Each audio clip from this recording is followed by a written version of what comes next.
Assalamualaikum. Halo, apa kabar semuanya? Aku Azahra. Aku Raffi Maisa. Kami dari SMA Negeri 3 Cimahi. Guys, mau tahu gak sih kita lagi ada di mana? Kita lagi ada di kota Cimahi. Yuk, kenalan sama kota ini. Secara astronomis, kota Cimahi terletak di antara 107 derajat 30 menit bujur timur sampai 107 derajat 34 menit bujur timur dan 6 derajat 50 menit lintang utara sampai 6 derajat 56 menit lintang selatan. Cimahi adalah sebuah kota yang berada di Provinsi Jawa Barat, Indonesia. Kota ini terletak di tengah Kabupaten Bandung, Kota Bandung, dan Kabupaten Bandung Barat.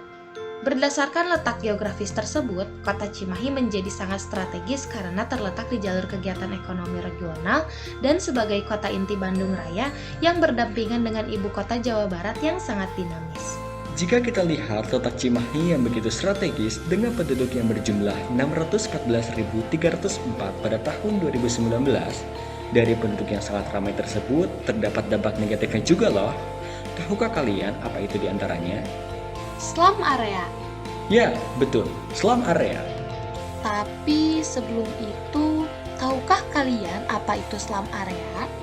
Menurut Undang-Undang Nomor 1 Tahun 2011, permukiman kumuh atau yang sering kita sebut dengan slum area adalah pemukiman yang tidak layak huni yang ditandai dengan ketidakteraturan bangunan, tingkat kepadatan bangunan yang tinggi, dan kualitas bangunan serta sarana dan prasarana yang tidak memenuhi syarat. Pada dasarnya, pemukiman kumuh terjadi sebagai akibat dari membeludaknya pertumbuhan penduduk dan adanya perpindahan penduduk. Lalu, bagaimana ya kondisi kota Cimahi mengenai slum areanya? Menurut data dari perkim.id, daerah dengan kepadatan penduduk paling tinggi di kota Cimahi yaitu di Kecamatan Cimahi Selatan dengan kepadatan penduduk 20.215 jiwa per kilometer persegi. Angka ini menunjukkan kenaikan dari tahun sebelumnya yaitu 19.974 jiwa per kilometer persegi.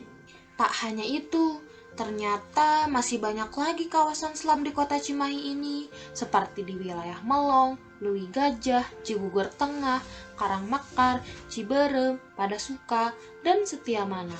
Lalu, apa aja ya dampak yang ditimbulkan dari itu semua? Pertama, kemiskinan. Menurut data dari inews.id pada Kamis 13 Januari 2022, warga miskin di kota Cimahi tercatat mencapai 31.640 jiwa pada tahun ini. Jumlah tersebut setara 5,11% dari total penduduk kota Cimahi. Serta tidak menutup kemungkinan angka kemiskinan tersebut mengalami peningkatan lagi. Pasalnya, adanya pandemi COVID-19 dan semakin bertambahnya jumlah penduduk sangat berdampak kepada perekonomian masyarakat, sehingga berpotensi memunculkan warga miskin baru. Kedua, pengangguran. Berdasarkan data Badan Pusat Statistik atau BPS Provinsi Jawa Barat pada Senin 17 Januari 2022, jumlah pengangguran di kota Cimahi naik menjadi 13,30%. Dengan angka itu, Cimahi divonis menjadi kota tertinggi pengangguran di Jawa Barat. Hal ini tentu disebabkan oleh bertambahnya masyarakat yang tidak didukung oleh keterampilan yang mumpuni dan banyaknya perusahaan yang mengurangi jumlah karyawannya mengingat pandemi masih terjadi. Ketiga, mudah menyebarnya wabah penyakit. Dengan semakin bertambahnya dan tidak beraturannya pola pemukiman penduduk yang padat, tentu menghasilkan keadaan sanitasi yang buruk. Hal ini akan menyebabkan mudah menyebarnya wabah penyakit di kota Cimahi. Keempat, menimbulkan berbagai macam tindakan kriminalitas, seperti pencurian, vandalisme, pencopetan, dan tindakan lainnya yang di luar norma masyarakat. Hal ini tentu disebabkan oleh keadaan sekelompok masyarakat yang tidak mendapatkan pekerjaan, tetapi ia harus tetap memenuhi kebutuhan hidupnya. Dan terakhir, yakni pemukiman yang kumuh memiliki resiko yang besar untuk terjadinya kebanjiran, kebakaran, dan bencana lainnya. Kawasan slum memanglah sulit untuk dihindari dalam pembentukannya. Tetapi sulit bukan berarti tidak bisa. Dengan mengembangkan SDM yang semakin unggul, serta sistem dan program pengendalian kependudukan yang efisien dan efektif, maka pembentukan kawasan slum dapat dihindari di kota Cimahi. Mari kita membuat dunia ini menjadi tempat yang lebih baik untuk ditinggali. Bukan tempat yang ramai, tapi tak layak ditempati.